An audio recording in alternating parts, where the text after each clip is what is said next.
Hey guys, welcome back to Twin Flicks, where we always here celebrating magic of movies and most importantly, physical media with you. Now if you haven't checked out my latest 4K versus Blu-ray comparisons, what are you doing with your life? I mean, come on. Go watch them. Because I did a 4K comparison between the previous Blu-ray of Avatar and also Paramount's Vanilla Sky. So if you haven't checked out those, do yourself a favor, check them out. Link will be at the end of this video. Today, though, we're going to be talking about a movie that I honestly was really surprised got a 4K release, because this movie has been a forgotten gem, and I honestly didn't think anybody even remembered this movie came out, and that is Ronin. Now, Ronin was held by prolific and late director John Frankenheimer, who also directed The Manchurian Candidate, Black Sunday, 52 Pickup, and more thrillers. Also stars Robert De Niro, Sean Bean, Jean Reno, Natasha McLaurin, and Stellan Skarsgård.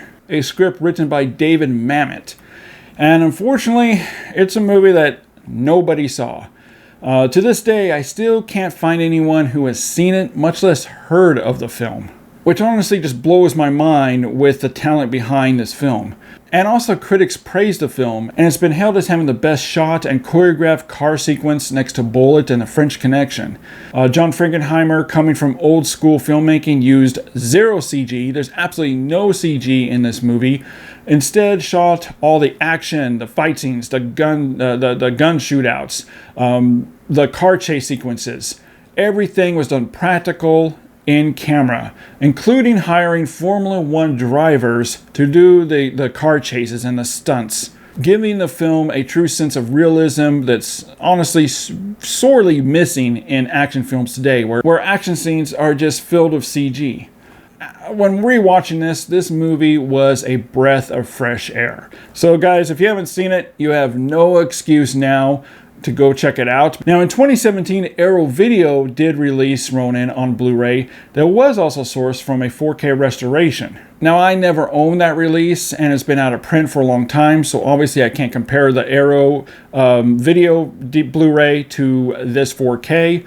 The Blu-ray I do have is the 2009 release, and from what I've heard, both Blu-rays were honestly not the best transfers. This one had the wrong aspect ratio, and just a number of different things that I'll get into in the review. Well, as I said, Kino Lorber has come to the rescue, and at long last giving Ronin the proper treatment it deserves with a brand new 2023 4K restoration from the original 35mm negative, forming a new native 4K DI with HDR10 and Dolby Vision grading, and framed to its corrected theatrical aspect ratio of 2:3:9:1. So let's dive into it and check out all the improvements and differences between the 2009 Blu-ray and this new 4K.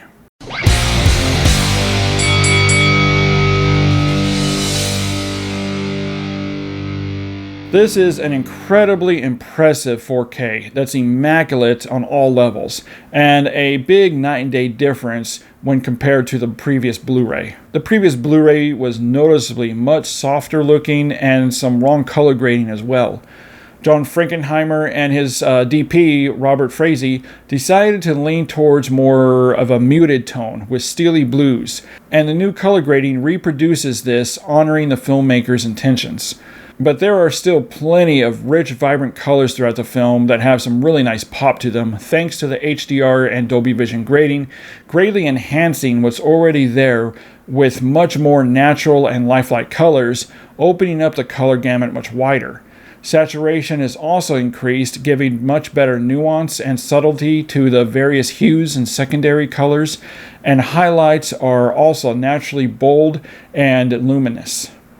The expanded contrast is excellent during the many night or dimly lit scenes, such as in the warehouse and garages and alleyways, giving a much more natural look to them, which we just did not have on the Blu-ray.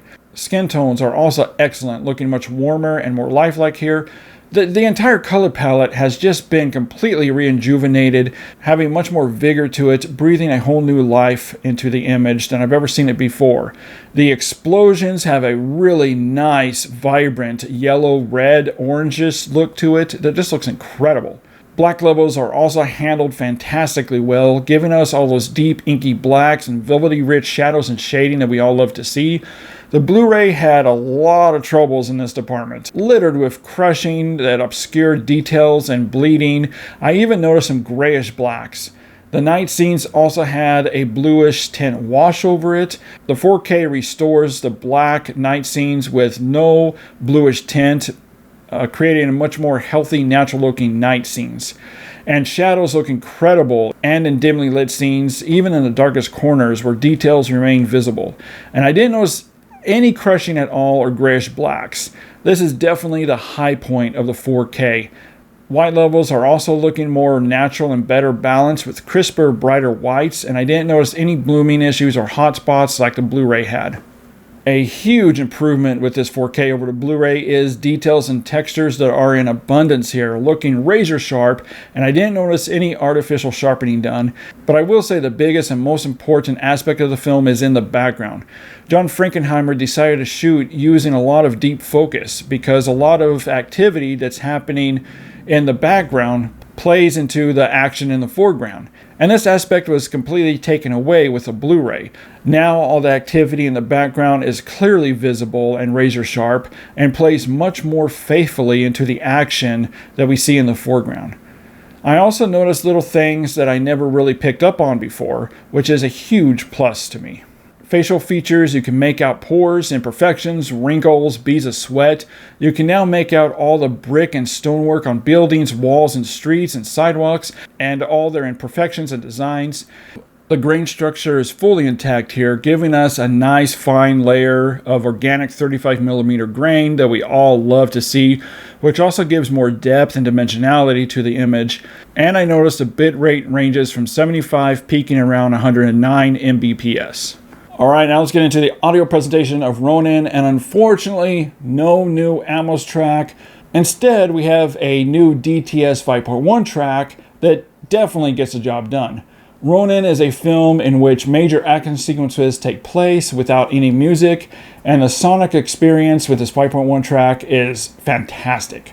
This is a very aggressive 5.1 surround mix with cars that roar up from behind in the rear channels, then flies past you to one side and fade into the distance in front of you. Also, when cars are roaring through the tunnels during the chase sequences, fills the entire surround environment. Bullets, we hear them ricocheting in all directions. It just all really puts you right in the middle of the action with excellent range and fidelity. Bass is also excellent with plenty of oomph and weight to it. And dialogue is clean and clear at all times, and music nor sound effects ever drown out any part of the dialogue. Alright, so my overall score for Kino Lorber's 4K presentation of Ronin. For video and audio quality, I just have to give this a 5 out of a 5.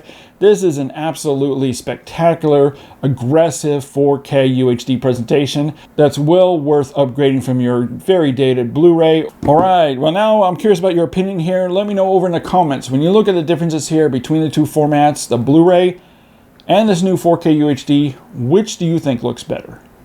Let me know over in the comments.